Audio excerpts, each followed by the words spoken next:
আমরা সিম্বল দেখব। এই সিম্বলকে যেই সিম্বল পাক না কেন, আমি স্বপন শুক্লবৈদ্য পাই বা আমার প্রতিদ্বন্দ্বী যারা আছে, টিকিট প্রত্যাশী যারা আছে, তা যে কেউ পাক না কেন, আমরা সিম্বলকে প্রধান গুরুত্ব দিব, ব্যক্তিকে আমরা গুরুত্ব দিব না। সোনাই শিবটিলা শিববাড়ির অনুষ্ঠানে সামিল হয়ে রাজনীতিতে আসার ইচ্ছে ব্যক্ত করলেন বিশ্ব হিন্দু পরিষদের দক্ষিণ পূর্ব প্রান্তের সম্পাদক তথা অধ্যাপক স্বপন শুক্লবৈদ্য। তিনি বলেন, সমাজসেবার মনোভাব নিয়ে আগামীতে রাজনীতিতে আসার ইচ্ছে রয়েছে। আগামী লোকসভা নির্বাচনে শিলচর আসন থেকে বিজেপি দলের মনোনয়ন চাইবেন।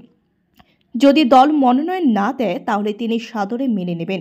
শিব মন্দির পরিচালন কমিটির তরফে অতুল শুক্লবৈদ্য, সঞ্জীব দাস সহ অন্যান্য কর্মকর্তাদের উপস্থিতিতে স্বপন শুক্লবৈদ্য বলেন, সামান্য কৃষক পরিবার থেকে বহু সংগ্রামের মাধ্যমে জীবনে প্রতিষ্ঠিত হয়েছেন। অধ্যাপক হিসেবে চাকুরিতে যোগদানের পর সংঘ পরিবারের সাথে যুক্ত হয়েছেন। পরবর্তীতে ভিএইচপির সাথে যুক্ত হন। দেখে নেওয়া যাক তার মন্তব্য।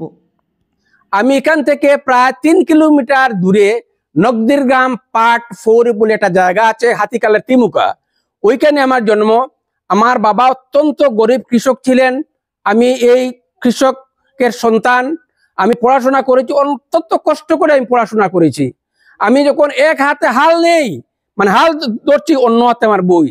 আমি যখন ধান কাটতে যাই, ধান কাটার পরে আমরা বলি এটা মুষ্টি বান্ধা, তখন আমি রেস্ট যখন নই, তখন আমি বই নিয়ে পড়ি। আমার ঘরে পড়ার সময় ছিল না। তো এইভাবে আমি কি করেছি, গ্রাজুয়েশন কমপ্লিট করেছি। করার পরে তো আমার আর্থিক অবস্থা খুব খারাপ, কিন্তু আমার পড়াশোনা করার একান্ত ইচ্ছা। তাই আমার একজন আত্মীয় বলছে, ঠিক আছে স্বপন, তুমি গৌহাটি ইউনিভার্সিটি চলে আসো। আমি গৌহাটি ইউনিভার্সিটি চলে যাই। সেখান থেকে আমি মাসে 1200 টাকা টিউশনি করে রোজগার করতাম। অর্থাৎ মেট্রিক যারা মেট্রিক তারা দিচ্ছে, হায়ার সেকেন্ডারি যারা পড়ছে, তাদের পরই আমি 1200 টাকা মাসে রোজগার করে, আমি 1985-86 এর কথা বলছি, 600 টাকা বাড়িতে মানি অর্ডার করতাম। আর বাকি 600 টাকা দিয়ে আমি গভর্নমেন্টে ঘর ভাড়া, আমার খাওয়া দাওয়া, সমস্ত কিছু আমি আমার নিজের, আমার এটা এখন খুব ভালো লাগছে যে আমি স্বাবলম্বী ছিলাম। আমার পড়াশোনার ব্যাপারে কারোর কাছে আমি হাত পাতিনি। তো এখানে আরেকজনের নাম আমাকে নিতে হচ্ছে, উনি হচ্ছেন খুরশিদ আলম। উনি হেড অফ দ্য ডিপার্টমেন্ট ছিলেন। উনি আমাকে নানাভাবে সহায়তা করেছেন, বইপত্র দিয়ে, বিভিন্ন ধরনের ম্যাগাজিন দিয়ে উনি আমাকে সহায়তা করেছেন। উনাকে আমি খুব ভক্তি শ্রদ্ধা করতাম। তো এইভাবে বিভিন্ন মানুষের সহযোগিতা পেয়ে আজ আমি অধ্যাপনা করছি। তো 1990 খ্রিস্টাব্দের 1 জানুয়ারিতে আমি অধ্যাপক হিসাবে জয়েন করি কাবুগঞ্জ জনতা কলেজে। সেখানে অধ্যাপনার সাথে সাথে আমি অনেক টিউশনি করেছি। আমি কোনো পয়সা নেইনি, কারণ আমি গরিব মানুষ, গরিবের ব্যথা আমি ভালো বুঝি। তো আমি যতটুকু পারে আমি সহায়তা করেছি। তারপর এখানে 17 বছর চাকরি হওয়ার পর আমি আবার চলে গেলাম কাচার কলেজে। কাচার কলেজে গিয়ে আপনারা হয়তো অনেকে জানেন, আমি একটা সংগঠনের সঙ্গে যুক্ত ছিলাম, সেটা হচ্ছে রাষ্ট্রীয় স্বয়ংসেবক সংঘ, সংক্ষেপে বলে RSS বা সংঘ পরিবার। 1993 থেকে আমি সেই সংস্থার সঙ্গে যুক্ত ছিলাম। এই সংস্থার সঙ্গে যুক্ত থাকার সুবাদে আমি বরাক উপত্যকার বিভিন্ন স্থানে যাওয়ার আমি সুযোগ পেয়েছি। মানুষের যে আর্থসামাজিক পরিস্থিতি, বিশেষ করে দারিদ্রতা দূরীকরণের জন্য আমরা অনেক চেষ্টা করেছি।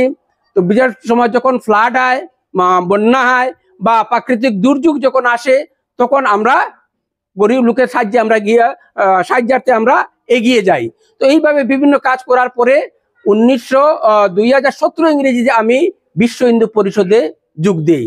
বিশ্ব হিন্দু পরিষদে সেটাই এটা সংঘ পরিবারের একটা আয়াম বা বিভাগ বলা যায়। তো যাই হোক, এটার সুবাদে সমস্ত বরাক উপত্যকায় আমি কাজ করেছি। তারপর আমার বিভিন্ন শুভানুধ্যায়ীরা, বিভিন্ন ধরনের যে আমাদের সংগঠন আছে, ওরা বলছে, স্বপন, এটা যখন রিজার্ভেশন হয়ে গেছে, তুই একবার চেষ্টা করে দেখ। আমি বলি, না, আমি কোনো আমার ইয়ে নেই, যদি আমজনতায় বলেন তাহলে হয়তো আমি চেষ্টা করতে পারি। তো যাই হোক, শেষ পর্যন্ত সিদ্ধান্ত মোটামুটি আমি নিয়েছি।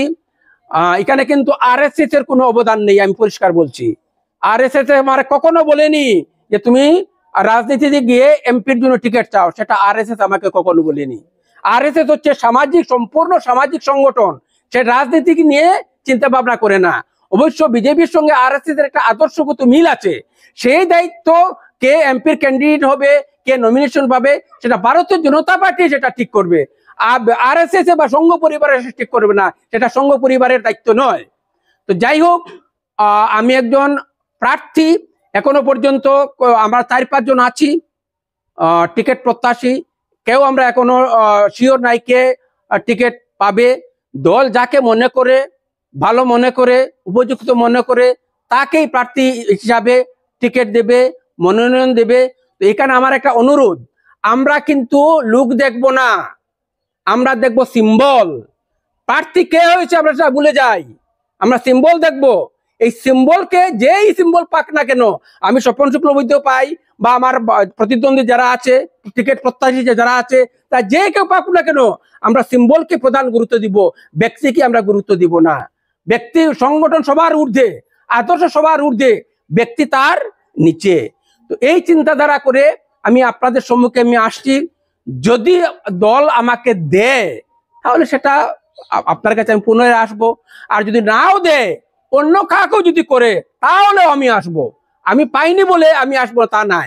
আমার শুনুন, আমার উদ্দেশ্য হচ্ছে যে আমি আগে বিগত 30 বছর থেকে যে RSS বিশ্ব হিন্দু পরিষদ আমি কাজ করেছি।